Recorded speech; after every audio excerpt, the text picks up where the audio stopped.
Spirit 105.3. Hi, is this Coach Ken Bone? It is. Is this Erica? Yes, from Spirit 105.3. How you doing? I'm doing good. How are you doing? Well, I'm just delighted to have you on the show. Thank you for your time, sir. Oh, you bet. You have coached just about everywhere in the Northwest, and I've got questions about that, including your favorite. But I want to ask you first, what is it like to be a coach when it's like March Madness, when the stakes are high and the players, everything's on the line? What does that feel like on the sidelines? Nerve-wracking, to say the least. Because, you're excited for the kids to have that opportunity to be on the big stage, and that's a huge, huge part of it. But for you personally, standing or sitting there on the sidelines, it's a lot of pressure. How do you stay cool? Even if you're a 16th seed or a 15th seed, all year long, you've done something right with your team to get to that point. So even though the chances are slim, you're trying to go out and beat a great team. Wow. On a big stage. So how do you keep cool in those moments? Well, for me, it actually helped having, being a Christian and having my faith in the Lord and trying to be poised in all situations. Now, hopefully you don't have any video of me coaching. I said trying to be poised. But your buttons are pushed and things happen. But at the end of the day, you've got to be a role model of those kids. And they're kind of taking your lead. And if you watch basketball or most any other sport, a lot of times the players are a reflection of the coach. So if the coach is a little out of control, the players sometimes are out of control. And all of a sudden they're saying stuff or getting a quick technical, mouthing off to another player or the other, the referee or whatever. But if that coach is poised again, like I said, and is under control, a lot of times his players are the same way. Wow. Well, I believe you coached passionately. If I were to see those videos, that's probably the word I would use to describe you. Am I right? Yeah, I think you're right. We'll go with passionate. Coach, when did you fall in love with basketball? Like, were you a little kid? I was. My father was at Queen Anne High School when there was a high school on top of Queen Anne Hill.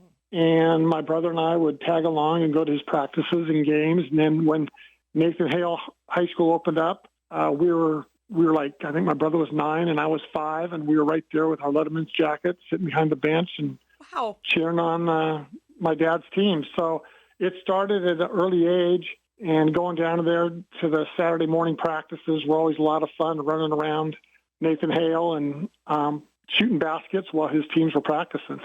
That is so cool. I love that so much. And somewhere along the way in your life, you became a believer. You've already mentioned your faith in Jesus. How did that happen, Coach?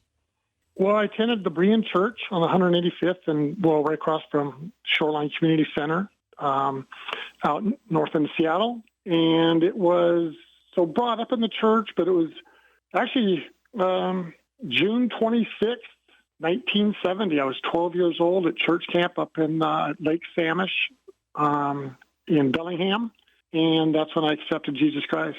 That's so great to hear. What was the turning point for you? What made you know, I need Jesus?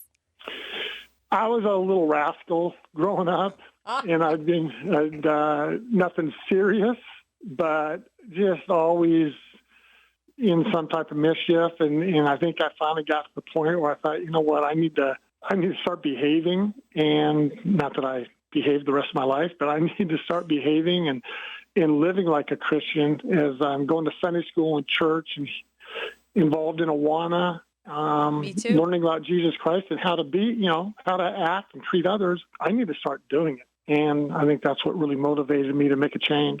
That is so very cool. Thank you for sharing that. So you mentioned a little bit ago that, being a role model for your team, that was part of how your faith impacted your coaching. What else? How did your faith shape the coach you became?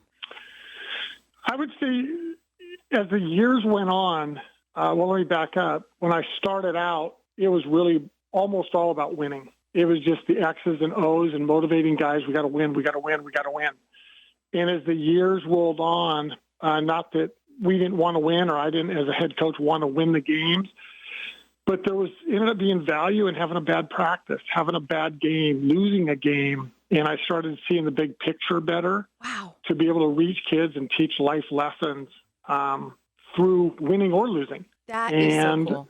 I think that was powerful to that was always in the front with our teams at Seattle Pacific for a number of years when I was there, is trying to prepare them more for life than just winning a basketball game. Wow. Is there one student that comes to your mind that you think of and you go, wow, I had an opportunity to really share my faith with them or meet them in a moment when they needed help? It was more about planting a seed by just discussing things. And the reason I say that was, in fact, I just received a text message from a guy that is a coach at a big-time university just like 2 weeks ago. And him sharing with me, thanking me because I actually kicked him off the team at one point, and he wishes that they would have kicked some guys off the team this year because they would have been a better team for it and being able to reach the other guys.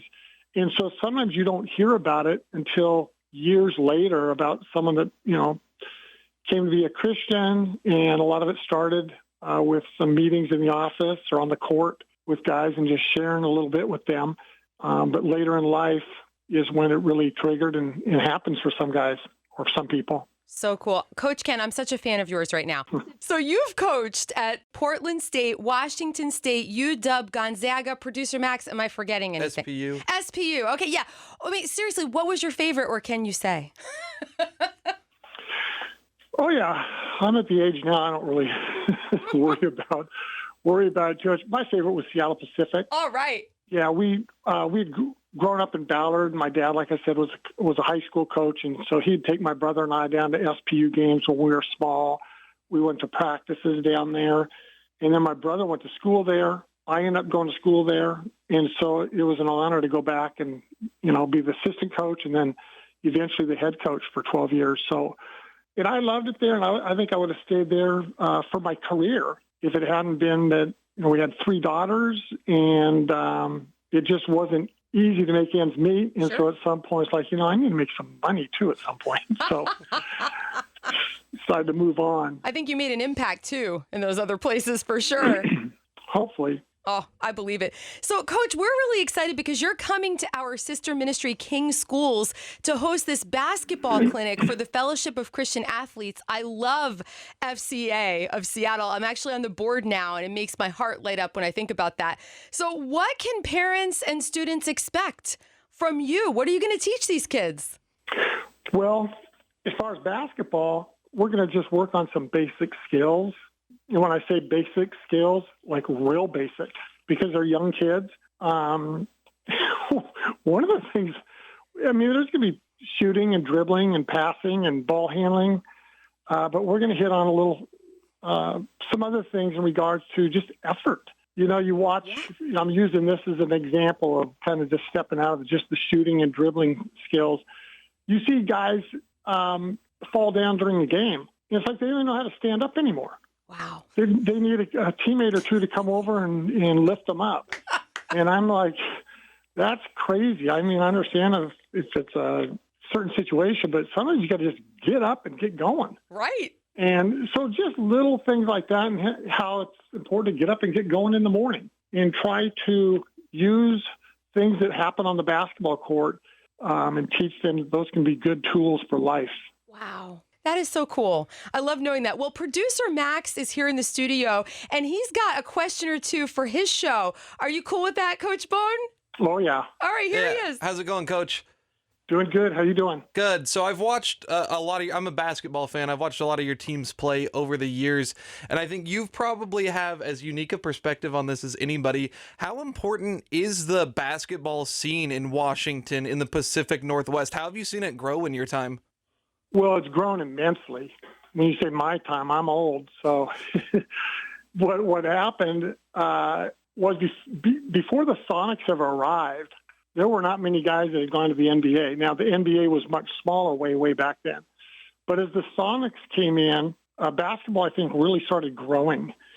And then there were some players coming out of Seattle. Fortunately, it's about the time that Coach Romar and I ended up at University of Washington back in '02, and Brandon Roy, Mike Jensen, Will Conroy, Nate Robinson. I mean, there were some really, really good players, let alone guys like Jamal Crawford and others that went to different places. And then we were able to build on that, bring in John Brockman out of Snohomish and Spencer Hawes. And we actually had Martell Webster signed, but then he went straight to the NBA. But, boy, there was a lot of great talent in the Northwest. And that continued. It has continued for a number of years. But I do think a lot of times, just like in Canada now, there's a lot of great players at the collegiate level and even in the NBA out of Toronto. Huh. And you never heard about guys coming out of Toronto, Canada, 20 years ago. Yeah. But nowadays, there's a lot of guys in the NBA out of Toronto. Vancouver had a team for a little bit, the Grizzlies years ago, and all of a sudden Steve Nash and Robert Zachary and some other guys that got to the NBA, Kelly Olynyk, they were growing up at that time in Vancouver. So I think a lot of times it's that influence, and many times it starts with the NBA. Yeah. Well, you brought up Kelly Olynyk. That lends to my next question. He's a Gonzaga guy. Of course, Corey Kispert, who went to King's Schools here, a Gonzaga guy. You spent a stint on Coach Few's staff up there. They're the only in-state team in the NCAA tournament. How do you like the Zags' chances this year? Well, if you would have asked me that a couple months ago, I would have guessed they'd be a number 3 or 4 seed this year. Just right there with other teams that they've had over the last decade or two, but they just haven't clicked this year. They've shown signs where they're really, really good, especially individually, but it's probably one of the years that it just seems different. And they've got a good group of guys. They have good talent, but I think where Gonzaga has really, really succeeded over the years, going back to Kelly Olynyk, bring him in, he played 1 year, then he redshirted, and then he was really, really good for the next couple of years. And they redshirted a lot of guys, but they brought them in, they groomed them, and brought them along. It's a different day now with the portal. Yeah, and you're bringing in guys, and it's more like a JC situation where guys are there for a year or two, and then they're looking to bounce. And if you got 1 foot in and 1 foot out, it makes it really difficult for that team to succeed. Yeah. It's hard, no doubt. Well, Coach, I got one last question for you, and we've been doing a campaign on our morning show called March Gladness. So this doesn't have to be a basketball answer, but I'm wondering, Coach, what's making you glad these days? What's making me glad these days? That's an easy one. We had our first granddaughter here 7 weeks ago, and it's a joy to see my daughter and her husband, my son-in-law, raised this child, and my wife and I are enjoying being around the whole experience. Wow, that's awesome. Well, Coach, I just have to say, those teams you had at the University of Washington with Coach Romar, some of those names you listed off, those were some of my heroes growing up. So it's cool to get the chance to talk to you. Thanks for taking the time. You bet. Thanks. Have a good day. Hey, wait, before you go, congrats on your grandbaby. And I have to ask you one last question. Coach Bone, do you have a bracket? I will tonight. Our family's going to get on FaceTime or whatever it is, and we're going to fill out a bracket and have a little fun with it. Coach Ken Bone, it has been such an honor. Thank you for your time, and God bless you and your whole family. Thanks, Erica.